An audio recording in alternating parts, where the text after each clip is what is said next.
28 अक्टूबर दिन सोमवार। खबरों के बढ़ने से पहले एक नजर सुर्खियों पर।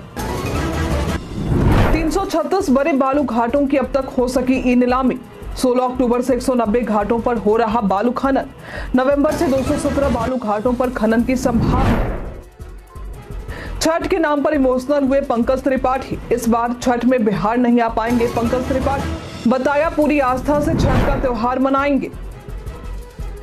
बिहार में सोलर उत्पादों का होगा रिटेल वितरण। अडानी ने ईना सोलर से की साझेदारी। लोगों को मिलेगा विश्व स्तरीय सोलर तकनीक का लाभ।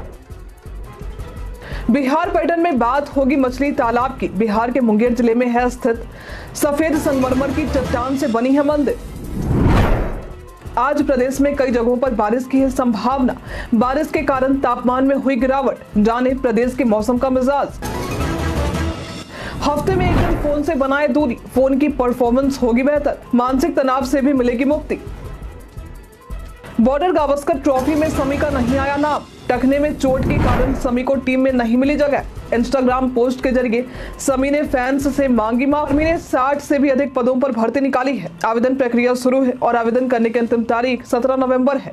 इच्छुक उम्मीदवार इसके आधिकारिक वेबसाइट www.jointerritorialarmy.gov.in पर जाकर आवेदन कर सकते हैं। इस भर्ती के लिए जरूरी है कि उम्मीदवारों ने 12वीं पास किया और इंग्लिश टाइपिंग स्पीड WPM और हिंदी टाइपिंग स्पीड 30 WPM होनी चाहिए। उम्मीदवारों का चयन document verification, physical fitness test, efficiency test, interview और मेडिकल टेस्ट के आधार पर होगा। भर्ती से संबंधित सटीक और अधिक जानकारी के लिए आप इसके आधिकारिक वेबसाइट और अधिसूचना को देख सकते हैं। प्रदेश के 16 जिलों में 336 बड़े बालू घाटों की ई नीलामी अब तक नहीं हो सकी है। खान एवं भूतत्व विभाग के फैसले के मुताबिक इन घाटों का आकार छोटा कर नए सिरे से पर्यावरण अनुमति प्राप्त की जाएगी, फिर नीलामी होगी। बालू खनन की नई नियमावली के अनुसार पर्यावरण स्वीकृति के लिए एजेंसी नियुक्त की जाएगी या अधिकारी को प्राधिकृत किया जाएगा। 16 अक्टूबर से पटना सहित 1.5 दर्जन जिलों के 190 घाटों से बालू खनन शुरू हो चुका है, जबकि 27 घाटों में प्रक्रिया जारी है। साथ ही उम्मीद जताई जा रही है कि नवंबर तक 217 बालू घाटों से खनन शुरू हो सकता है। विभाग ने निर्देश दिया है कि बालू खनन का दैनिक अपडेट भेजा जाए। अवैध खनन पर कार्रवाई करते हुए पुलिस ने अंबा, औरंगाबाद और गुरुआ में अवैध बालू लदे ट्रैक्टर जब्त किए हैं और संबंधित के खिलाफ FIR दर्ज की जा रही है। बिहार पर्यटन में आज हम बात करेंगे मछली तालाब की। इसे गोयनका शिवालय मिर्ची तालाब के नाम से भी जाना जाता है। ये बिहार के मुंगेर में स्थित भगवान शिव को समर्पित एक मंदिर है। सूर्योदय और सूर्यास्त के समय मंदिर की खूबसूरती देखते बनती है। मंदिर के चारों तरफ तालाब देखने को मिलेगा, जिसमें कई सुंदर मछलियां तैरती नजर आएंगी। मंदिर के परिसर में बगीचे का निर्माण भी किया गया है, जहाँ कई किस्म के पेड़ पौधे और फूल देखने को मिलेंगे। शिवरात्रि या सावन महीने के दौरान यहाँ शिव भक्तों का अच्छा खासा जमावड़ा देखने को मिलता है।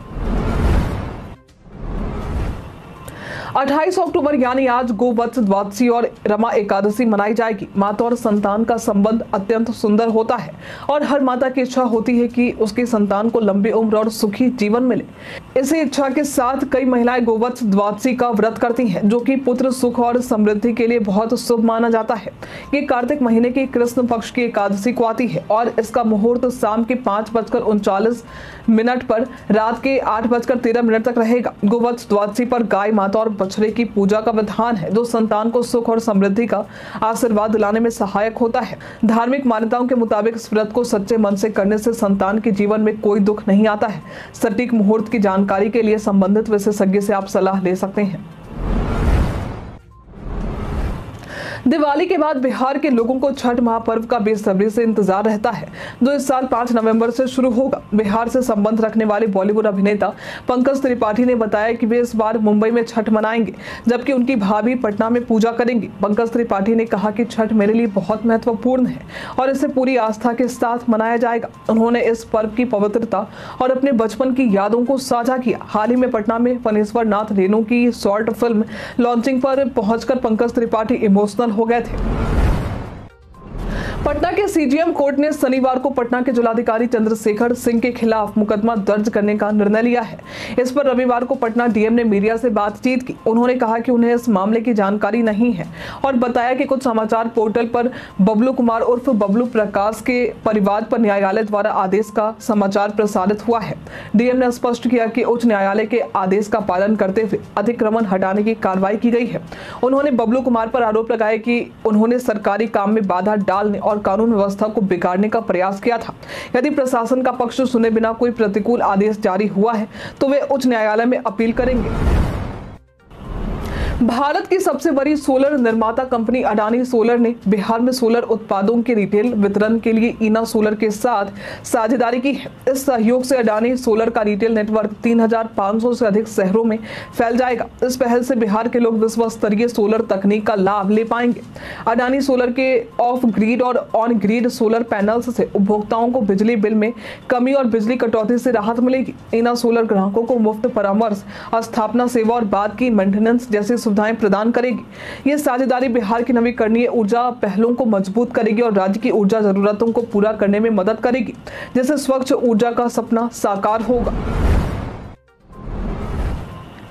राज्य में 0 से 6 साल के 41% बच्चों में बौनेपन की समस्या है, जबकि 0 से 5 साल के 23% बच्चे शारीरिक रूप से कमजोर पाए गए हैं।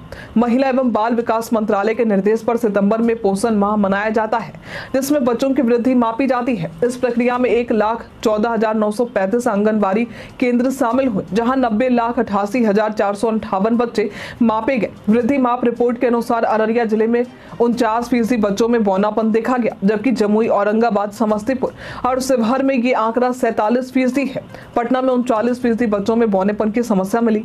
बौनापन के प्रमुख कारणों में वृद्धि हार्मोन्स की कमी, खराब खान पान और गतिविधियों का अभाव होना शामिल है। स्मार्टफोन आज हमारी जिंदगी का अनिवार्य हिस्सा बन चुका है, जो हर समय हमारे साथ रहता है, लेकिन सप्ताह में कम से कम एक बार इसे बंद करना फायदेमंद हो सकता है। स्मार्टफोन को नियमित रूप से बंद करने से बैटरी की लाइफ और परफॉर्मेंस में सुधार होता है। ये रैम को रिफ्रेश करता है, जिससे फोन स्मूथ चलते हैं। इसके अलावा फोन के गर्म होने की समस्या कम होती है। जब हम फोन को रिबूट करते हैं तो सॉफ्टवेयर अपडेट से सही से इंस्टॉल होते हैं और कैसे मेमोरी क्लियर होने से फोन की स्पीड भी बढ़ती है। अंत में इसे बंद करने से हमें डिजिटल दुनिया में थोड़ी राहत मिलती है, जिससे मानसिक तनाव भी कम होता है और वास्तविक जीवन पर ध्यान केंद्रित करने का भी मौका मिलता है। पटना से बेगूसराय और उससे आगे जाने का रास्ता पहले से और आसान हो गया है। दरअसल गंगा पर एक नया मेगा ब्रिज औंटा से सिमरिया के बीच बनकर तैयार हुआ है। पुल का निर्माण 1,161 करोड़ रुपए में हुआ है। ये 6 लेन वाला पुल बख्तियारपुर मोकामा ग्रीनफील्ड सड़क का हिस्सा है, जो पटना से बेगूसराय के बीच निर्बाध संपर्कता सुनिश्चित करेगा। बख्तियार से एक रेलवे ओवर ब्रिज यानी आरओबी का निर्माण भी चल रहा है, जिसकी अनुमति मिल गई है। इस प्रोजेक्ट से कई जिलों को लाभ मिलेगा और पुराने जर्जर राजेंद्र सेतु पर जाम की समस्या समाप्त होगी। पुल की फिनिशिंग का काम भी जल्द पूरा किया जाएगा, जिससे यात्रा सुगम होगी।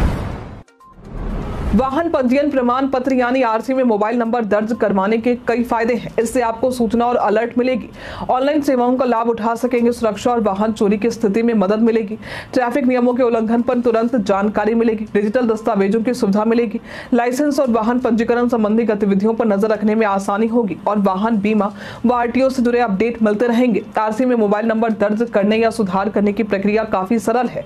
इसके लिए आप परिवहन विभाग की वेबसाइट से मिले QR कोड को स्कैन करेंगे। ये आपको विभाग के एक्स प्लेटफॉर्म पर भी मिल जाएगा। फिर वाहन पंजीकरण संख्या दर्ज करें या संबंधित आरटीओ का चयन करें। सत्यापन चेकबॉक्स को क्लिक करके प्रोसीड पर क्लिक करें। मोबाइल नंबर अपडेट पर क्लिक करें। मांगे जा रहे जरूरी दस्तावेजों की जानकारी दें। फिर आपका फोन नंबर यहाँ अपडेट हो जाएगा। शिक्षा विभाग के निर्देश पर प्रदेश के सरकारी विद्यालयों का निरीक्षण किया जा रहा है। इसी क्रम में शिक्षा विभाग के विशेष सचिव डॉक्टर सतीश चंद्र झा ने वैशाली जिले के 2 विद्यालयों में शिक्षकों को विषय के सरल शब्द सही से नहीं लिख पाने पर स्पष्टीकरण देने का आदेश दिया है।